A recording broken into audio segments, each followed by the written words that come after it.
Hello guys, in today's video I'm gonna show you how to fix League of Legends stuck on loading screen. If you want to fix it, it's easy. All you have to do, first click here and then type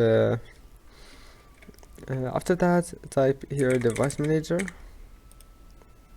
and now just click on display adapters, right click, update drivers, search automatically for drivers, and then the next one, and now just close it and open File Explorer and go to this PC. After that go to local disk, and after that just go and find look for League of Legends file location, and then you will find it here in Riot Games folder, and then click game, right click on it, properties, compatibility, and then turn on those two options, and also check the first one here, make it for Windows 7, apply and OK.